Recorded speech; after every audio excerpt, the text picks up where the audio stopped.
At 27 years old, I finally managed to get my net worth up over $100,000, and it is getting closer to $150,000.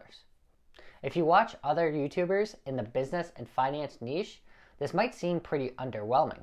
Graham Stephan became a millionaire at 26 and is now worth over $13 million. Meet Kevin has a net worth around 20-something million dollars at only 28 years old. Meanwhile, Biaheza is a millionaire at only 19. However, with this video, I want to show a more attainable goal for the average person because I got to where I am with only 2 smart investments. If you're new here, my name is Tom with Path to Billions. On this channel, I'm documenting my financial journey and I'm taking everyone along so we can succeed together. My channel usually focuses on Amazon FBA, but I do want to incorporate some personal finance videos like this one on my net worth. If that interests you, definitely make sure you subscribe. And I want to give a huge shout out to the people that have already subscribed because we just recently passed 1,000 subscribers. To start off, let's go over what a net worth is. In the simplest terms, it is simply your assets minus your liabilities. Say you own a $100,000 house, but you have a $50,000 mortgage on it. Your net worth would be that $50,000 in equity you have in your home. However, if you also have a $5,000 car loan, then your net worth would be $45,000. With all this in mind, let's go into this video and I'll show you how I made 2 main investments to get my net worth over $100,000. The first half of my net worth is this house that I'm living in now. I've been living here for about 3 years now, and buying this house has been an amazing financial decision. There's several benefits to owning your own home versus renting that I do want to cover. The very first of these that we're going to cover is principal paydown. Normally when you rent an apartment, you are paying your rent every month, and that money is going to be gone as soon as you hand it to your landlord.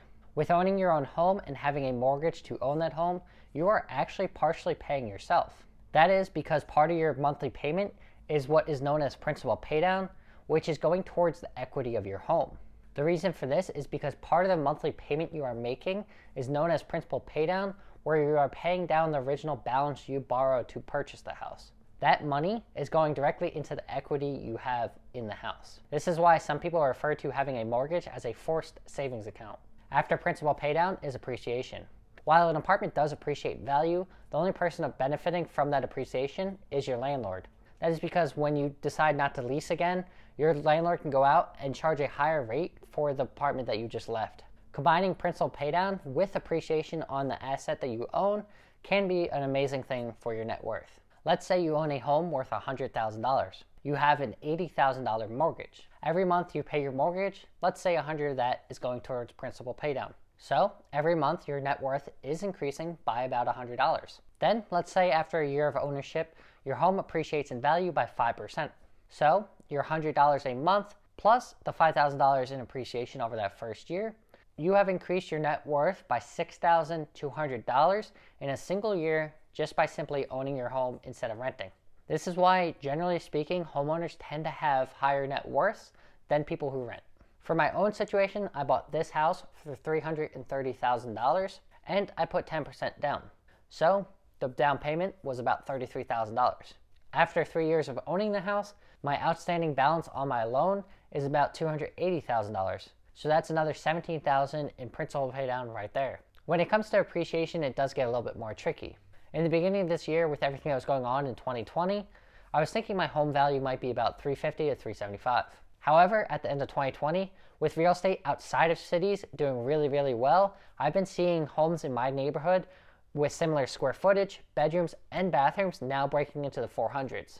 For the sake of this video, I'm going to keep my number at $350,000 in order to keep my numbers more conservative. You take that $350,000 in value, you minus the $280,000 I still owe on my mortgage, and you have $70,000 on my net worth right there.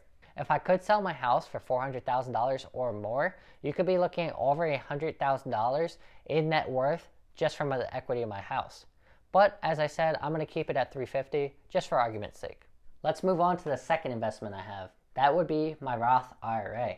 For those who don't know what a Roth IRA or even an IRA is, it's simply an independent retirement account. This just means that it's separate from your employer's retirement account like a 401k. Roth means you are investing with post-tax money. The benefit to that is you don't have to pay taxes on any interest, dividends, or returns you get on your investments.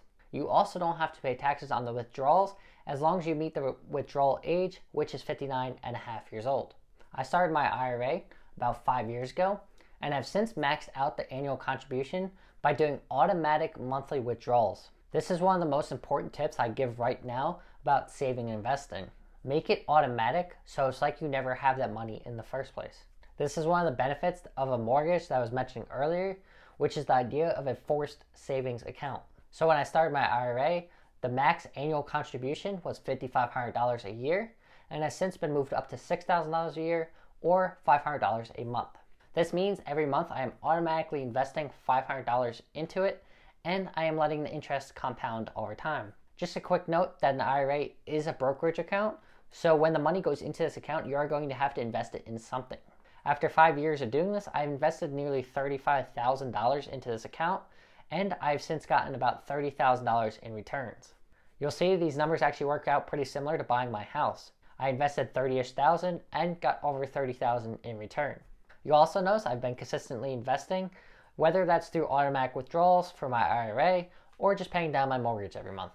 With the numbers we talked about so far, my net worth works out to about $135,000. But as I was mentioning earlier in the video, you have to keep in mind that net worth is your assets minus your liabilities. So what do we consider liabilities? Well, it's any type of debt you might owe. This means a mortgage, a car loan, student loans, medical debt, or credit card debt. We already discussed the mortgage I have on this house, so what other form of debt do I have? No, it is not student loans, fortunately. That would be credit card debt. If you're a fan of Dave Ramsey, then you might be tempted to run away, but hear me out real quick. Credit cards are no different than any other tool. If used properly, they can accelerate your progress and have huge benefits. You want to guess in the comments how much money I have on credit cards? While you're down there, you can hit that like button and don't forget to subscribe. $10,000. I know what you're thinking, but it's not actually that bad. Number one rule of credit cards is to never carry a balance. But there is one exception to that rule, when you could get 0% APR. Normally, cards charge you something ridiculous like 19 plus percentage points if you carry a balance. However, some cards give you an introductory 0% APR for the first 1 or 2 years, depending on the card. However, one thing I never knew was that credit cards you already have will sometimes send you promo APRs for you to use. For me, I've had one card send me a 1.9% APR for about a year.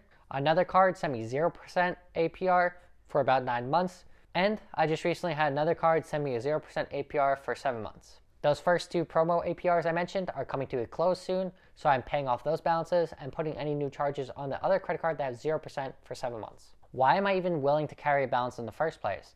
It still does affect your credit score. Simply because I've been growing in an Amazon business over these past 2 years, and having access to 0% interest loans is a great way to pour fuel on a fire. Even at 1.9% interest rate, I can easily go out and spend that money and make 50+% ROI.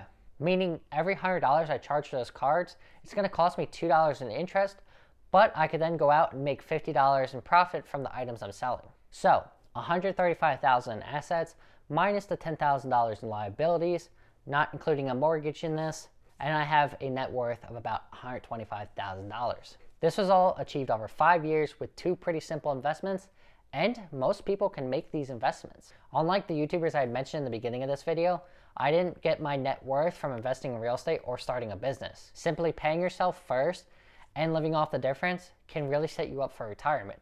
I do plan on adding more investments into this net worth mix over the next couple years, but for now I'm focusing on my Amazon business since that does have the best return on my capital.